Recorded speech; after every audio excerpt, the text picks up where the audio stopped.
casillas libres para, de acuerdo al análisis que pueda ir revisando cada uno, ¿sí? Vaya proponiendo sus indicadores. A ver, tenemos la primera pestañita que es una ficha de indicador, una ficha bastante común, ¿sí? ¿Y por qué es importante la ficha? Porque con esta ficha nos va a ayudar a aterrizar nuestro indicador, ¿sí? A uno, ya establecer responsabilidades y es el primer punto de consulta, uno, ante auditorías, dos, ante cualquier tipo de evaluación que podamos tener, ¿cómo se llama? Y tres, que es más fácil entenderlos para cualquier persona o para cualquier reunión nosotros, que nosotros podamos plantear, ¿sí? Y qué, qué implica hacer esta ficha, no es nada del otro mundo, es bastante simple, por ahí algunos formatos tienen más, menos data, pero que con la data que le estamos planteando acá es lo mínimo necesario para tener de alguna manera la partida de nacimiento de un indicador, ¿sí? Vamos de abajo, de arriba hacia abajo en la cabecera, logo de la empresa, el nombre del indicador, que es muy importante porque básicamente el nombre te dice a qué está asociado. Sí, si le van a poner KPI 1, lo primero que van a leer KPI 1 no lo van a asociar con a qué se mide o a qué está relacionado o inclusive a qué área le pertenece. Si pongámosle un nombre que para nosotros sea muy fácil de recordar. Versiones, por ahí no, en estructuras de calidad, se manejan mucho el tema de versiones, porque es un tema de trazabilidad documentaria, si mal no recuerdo es el punto 8 de la norma este, ISO 9001-2015, ya hace tiempo que no agarro la norma, pero siempre tenemos que tener una trazabilidad documentaria. ¿Por qué? Porque siempre va a haber tipo de revisiones, siempre va a haber mejoras que tengamos que hacer a los indicadores, ¿sí? Y cada mejora, cada evolución que se haga tiene que estar mapeada por una versión, así como, obviamente todos comienzan por la versión 1 y conforme va cambiando se va viendo la versión 2, 3, 4, 5. ¿Y por qué también se hace esto? Es para de alguna manera mapear la difusión de las evoluciones. Ejemplo, también nos pasó en algún punto, cuando yo estaba trabajando en una clínica, habíamos desarrollado dos, tres indicadores, mejor dicho, no, habíamos cambiado los parámetros de medición, ¿sí? Habíamos de alguna manera ajustado los parámetros del semáforo y de la manera que se obtenía el indicador a nivel de la fórmula, ¿sí? Estábamos considerando otras variables que sí nos daban una mejor luz para, ¿cómo se llama? Para obtener un resultado. Listos, se presentó con el área de calidad lo aprobó, chévere, no recuerdo la versión, si me no creo que era la versión 4 de ese indicador, chévere, se compartió con el equipo, bueno, mejor dicho, se delegó al, a la supervisora de un sector, ¿sí? De la clínica, si mal no recuerdo, era de la sala de operaciones, se le encargó la misión de que poder, ¿cómo se llama? Difundir la nueva estructura, la nueva forma de medir, sí, con su equipo, designa a la persona que va a estar encargada de acuerdo a los turnos, de acuerdo a las fechas, a las programaciones, pero que el indicador se iba a presentar al siguiente mes con la nueva estructura. Chévere. Esos eran los primeros días del mes, obviamente, para que se tenga el tiempo de preparar a todo el equipo.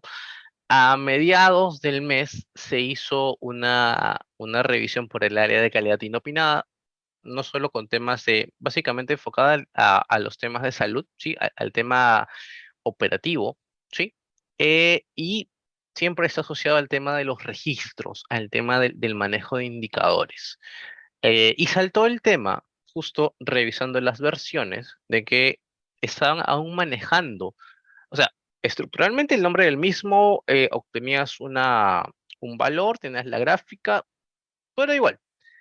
Pero justo a la persona que estaba evaluando, que en ese caso era la gerente de calidad, se da cuenta de que los parámetros no eran iguales y le causa una cierta suspicacia porque hacía poco que lo habíamos revisado con la gerente de calidad que aprobara esta nueva forma de medir el indicador. Ya se acordaba mucho porque hubieron bastantes reuniones, no fue un tema de que, ya, bacán, lo mido de esta manera y chévere. Se acordaba mucho porque había visto todo un proceso para poder desarrollarlo y no le hacía sentido el número que ella veía y de la forma que estaban midiendo, ¿sí? Eh, y es donde ella pide, oye, ¿me puedes mostrar la ficha del indicador con la que estás manejando? ¿Sí? Y en la ficha del indicador, que era bastante similar a esta, en la versión decía la versión 3, ¿sí? Pero y ella va a sus registros, obviamente, entra a la computadora.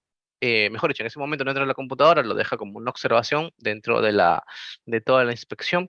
Y después cuando presenta el informe, sí, se pone a revisar toda la data. Obviamente había una carpeta compartida donde están todas las fichas de indicadores. Y sí, la versión actual o la versión correcta era la versión 4. Sí, y ellos estaban todavía manejando con la 3. Significaba de que iban a mostrar una data que muy probablemente sea, eh, o mejor dicho, iban a presentar a fin de mes una data de su operación, pero no era la que eh, actualmente necesitaba la clínica asociada a un tema de calidad netamente, ¿sí? Y eso es porque es tan importante siempre mapear las versiones, porque puede ser que hay organizaciones muy grandes, ¿sí? Que toma cierto tiempo entre la creación, evolución, revisión de indicadores y hasta la difusión del personal, puede ser que se pierda. Y al final un equipo termina haciendo trabajo en vano, y cuando vayas a hacer las presentaciones, lo primero que te digan es, oye, tu indicador está mal porque eso no es lo que, esto es, no es el actualizado.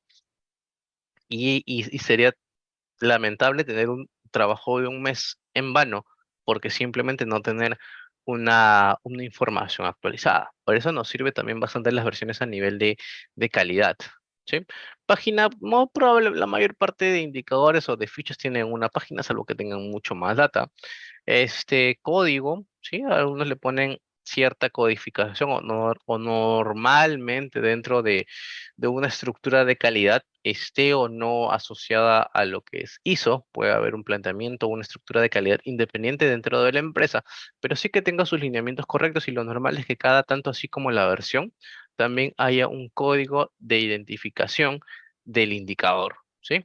Objetivo, eso siempre tenemos que tenerlos planteado, como por acá vemos en esta parte de la diapositiva, ¿sí? Acá en la parte esquina inferior derecha de sus pantallas, vemos que todo indicador tiene que tener un objetivo claro, ¿sí? Porque si no, estaríamos hablando de cualquier otra cosa menos un indicador, ¿sí? En este caso, en el ejemplo que estamos viendo en la pantalla, es, deseamos medir la productividad del picado del personal del almacén antes y después, ¿sí? ¿Cómo está nuestro rendimiento? ¿Cuántas unidades estamos haciendo por turno? ¿Cuántos SKU estamos haciendo por turno? ¿Cuántos pickings estamos haciendo por turno? ¿Qué persona tiene de repente el mayor rango de pickings? ¿En qué horario salen la mayor cantidad de pickings? ¿Cuánto es el tiempo que se demora en hacer un picado? Puedes sacar una medición de repente con un poquito más de análisis y por unidad, ¿cuánto te demoras en picar? Por SKU, ¿cuánto te demoras en picar? ¿Cuánto demora el tema del empacado? Etcétera, ¿sí? Y eso es una parte muy importante.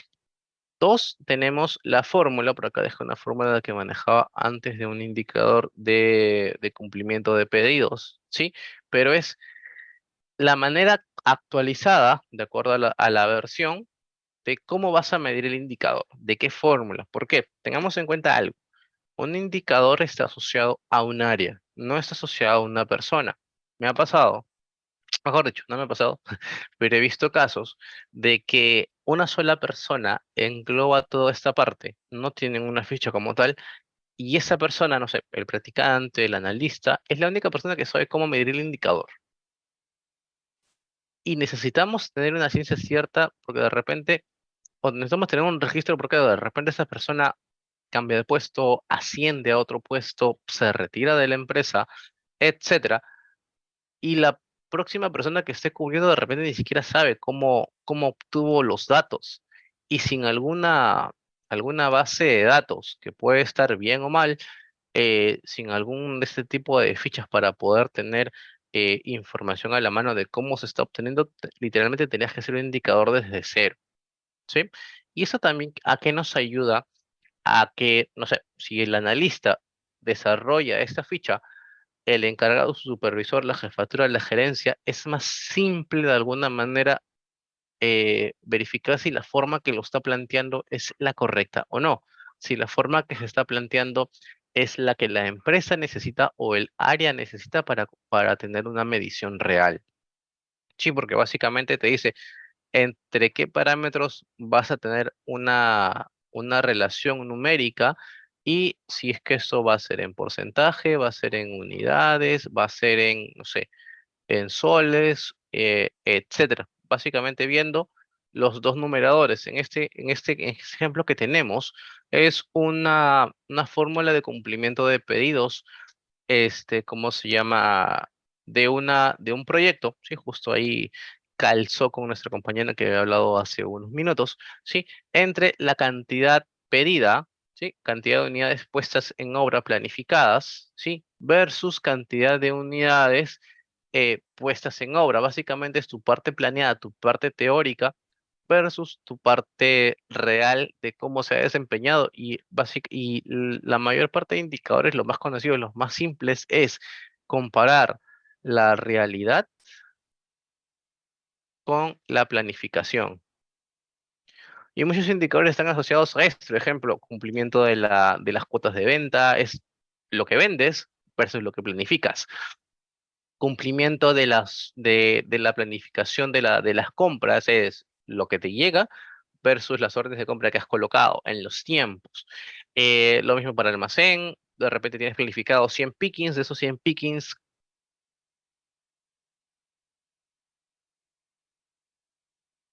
eh, si tienes 100 pickings durante un día, tu planificación es cumplir esos 100 pickings, es al final de tu turno, al final de tu mes, es, ¿he cumplido los 100 pickings? Sí, no, ¿en qué porcentaje estoy? Y de ahí vamos analizando hacia atrás cuáles fueron las causas de por qué llegó a medias y por qué llegué a la meta.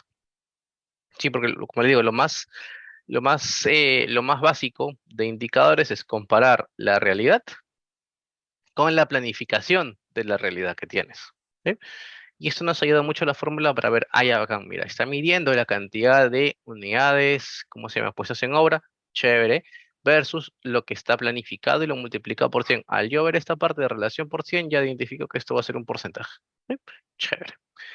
Otra parte bastante importante es características del indicador en la parte del semáforo. Es a nivel gráfico o a nivel de una tabla, cuáles son las metas que vas a tener.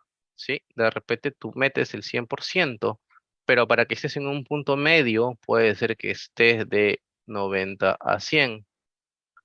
Y por debajo del 90 es que estás en rojo. Y igual a 100 es que estás en verde. ¿Sí? Esto es muy importante porque nos facilita revisar o ver específicamente cuáles son las metas que nos estamos trazando como equipo. O sea, no solo es, allá bacán, vamos a poner nuestra meta en verde del 100% y ahí nada más queda. Ya, pero ¿qué pasa cuando no llegas al 100%, cuando llegas a un 90%? ¿Es un número aceptable o no es un número aceptable? ¿Sí? Porque obviamente establecer simplemente un indicador y que la meta correcta sea el 100%, es un poquito complicado, ¿sí? Porque simplemente eh, dejas muy cerrado el tema de que siempre llegues al 100%. Y la pregunta obviamente va, ¿qué pasa cuando no llegas al 100%? ¿Qué pasa cuando llegas al 80%? ¿Sí? Y de repente puedes decir, ah, no, si es un número aceptable o no, no es un número aceptable, pero eso tiene que estar plasmado en la ficha. ¿Por qué? Porque un indicador tiene que mantenerse en el tiempo, tiene que mantener sus mismos parámetros eh, en el tiempo, salvo que se cambien, ¿sí? ¿Y con qué me refiero a esto? Si en un mes yo lo mido de la forma A, en el siguiente mes debo seguir la misma estructura, la forma A. En el siguiente mes la forma A, en el siguiente mes la forma A o la fórmula y todos los mismos parámetros, porque un indicador se desvirtúa completamente. Si es que me van a decir, ah, ya, en enero, no sé, quiero que mi meta sea 90, En febrero quiero que mi meta sea 80, en marzo quiero que mi meta sea 70, ¿por qué? Porque así se mueve mi producción, pero ¿es lo correcto? Muy probablemente no sea lo correcto, ¿sí? Porque si bien es cierto, puedes tener subidas y bajadas de producción, puedes tener subidas y bajadas de ventas, subidas y bajadas, no sé, en el tema económico, por un producto estacionario, inflación, X de motivos. Sí, en todas las empresas se da, pero no significa de que vas a adaptar tu indicador, tu número a tu conveniencia, ¿sí? Porque básicamente, como les había comentado, es un indicador muchas veces se toma como un porcentaje, ¿sí? Y los porcentajes se varían, o sea, se integran bastante en la realidad, en especial si estamos comparando realidad con planificación, lo real versus lo planificado. Si tu realidad es muy variable, ¿sí? De repente en ventas, tu planificación obviamente también va a ser variable, desvirtuando y desvirtúa el hecho de que haya en un mes midas de una manera, en el otro mes de otra manera, en el siguiente mes de otra manera, ¿sí? Se trata de un indicador, tiene que ser una estructura que se mantenga en el tiempo, y eso es lo que nos ayuda a una ficha para ser nuestro primer punto de consulta en decir, ah, ya, acá en el semáforo de esta manera, y esto es lo que yo tengo que mantener.